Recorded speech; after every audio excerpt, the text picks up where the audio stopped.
For more than 2 years during his third missionary journey, Paul concentrated on developing new faith communities in Asia Minor, which we know today is the country of Turkey, east of Greece, and north of the Holy Land. We may be familiar with his works through the letters that he wrote to those congregations he planted in Asia Minor. Letters we know as Colossians and Ephesians and Galatians. Now, this was a very successful period for the apostle to the Gentiles, who saw many converts, especially among both residents and visitors to the bustling seaport city of Ephesus. One of the visitors converted under Paul's teaching was a man named Philemon. He was a businessman from the nearby city of Colossae.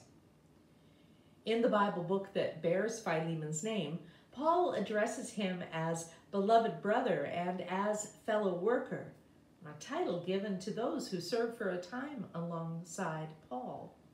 So it's quite likely that after Philemon's baptism in Ephesus as a follower of Christ, he got all excited and he invited Paul to come back home with him, and together they'd establish the Colossian church. So it would have been into Philemon's care that Paul left the running of the new congregation while he continued on his way on his mission. The letter to Philemon that we will read today is a short one, but it's one that's filled with great affection, even as it focuses on a really big problem. You see, a slave named Onesimus had escaped from his owner. His owner was Philemon. And Onesimus had run away from Colossae to Rome in the hope that perhaps he could disappear into that populous urban environment. But once in Rome, Onesimus, either by accident or by his own design, he came in contact with Paul, who was in prison there.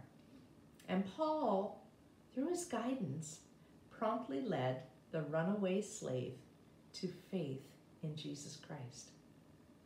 Now, Onesimus wanted to stay with Paul, and Paul would have been glad to have him do just that.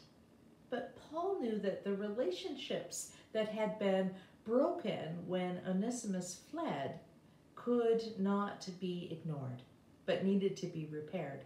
And not only Onesimus's relationship with Philemon, but this also would impact Paul's relationship with Philemon, and therefore with the whole congregation there. It was a big mess.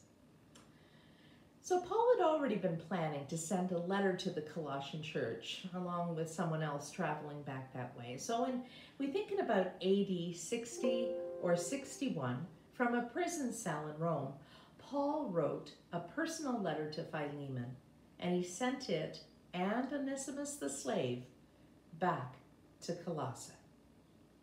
So let's hear the story of what happened next.